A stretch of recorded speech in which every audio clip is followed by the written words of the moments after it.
Hi everyone. So today I'm going to do another one of my daily card pulls. And one of the things that I think is really important as somebody who uses the tarot as a tool for my own spiritual path and or my soul's evolution, the best time to use your cards, and I've heard other tarot readers say this before, specifically Lindsay Mack, when she says that the best time to approach your cards is when your hands are dirty. And the reason she says that is because most people, when they want a reading, specifically for themselves, they go to their cards when they're feeling really zenned out or feeling at peace. I'm not saying that's a bad way or not a good time to go to your cards, but I think that you will get the most out of them if you go to your deck when you are feeling emotional, you're dealing with some sort of uncomfortable situation, you're feeling anxious. And since COVID, well, first of all, I've suffered from anxiety my whole life, but with COVID and the whole social distancing, I've been spending even more time at home. And even though I love being alone and I love being at home, it could sometimes lead to me getting in some sort of depression, funk, so to speak, where I have to make a conscious decision to say, you know what, you're going down a dark hole, you need to step out of it. And that's kind of, what I've been going through the past few weeks.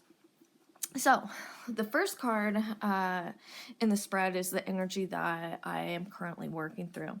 And this is the Four of Swords. So side note, if anybody is new with the tarot, the swords has to do with our brain chemistry, the way we think, the way we communicate, the way we learn.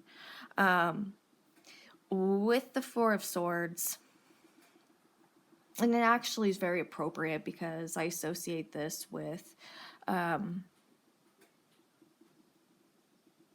maybe anxiety that's associated with making some sort of decision or feeling the need that I need to make some sort of decision.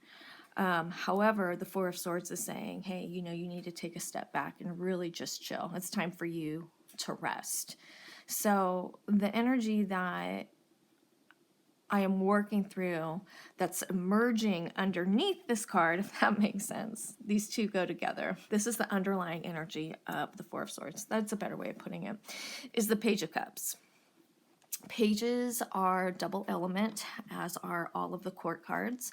So the pages work with the element of earth, but also since this is a Page of Cups, it also works with water. So we have that emotional aspect of the Page of Cups, but we also have the earth, which is grounding type energy. So just looking at that, this is about me trying to get my emotional side of myself in check. Also, this is an invitation to kind of just get your mind space in some sort of silly and or playful type of thought process energy.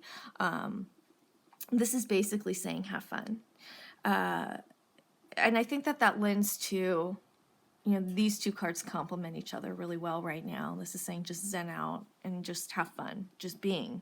Okay, have fun just being still, which is actually really difficult for me as well because I'm always thinking about, well, what am I going to do tomorrow? What is, the next few months going to look like for me? Because I am going through a lot of changes within my home life.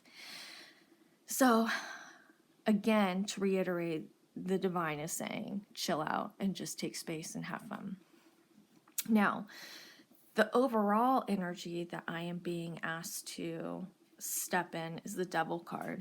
And a lot of people, when we are doing a tarot reading, they get freaked out whenever they see the Death card and the Devil card. But the Devil and the Death card, to me, are probably one of the most medicinal cards throughout the entire tarot. The Devil has to do with toxic cycles, toxic people that are around you, and it's you being conscious of these things that are holding you back.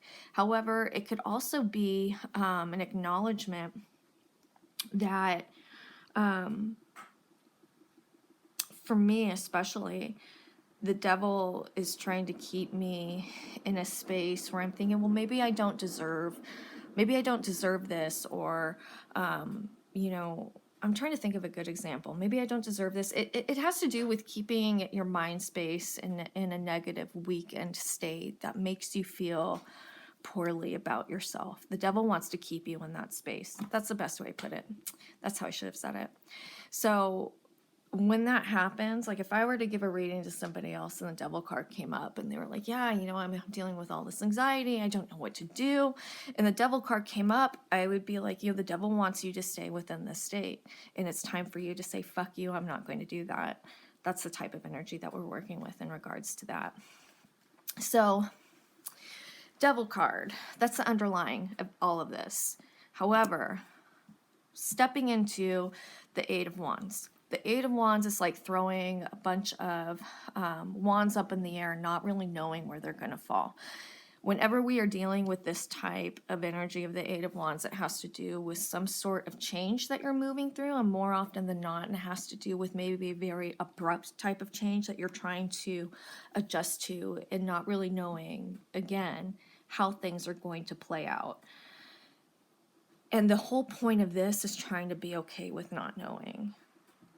So I think that, you know, the huge underlying message here is just to, you know, try not to spin my wheels and make such a big deal about what could be, and being really in touch with the present moment and being able to enjoy that.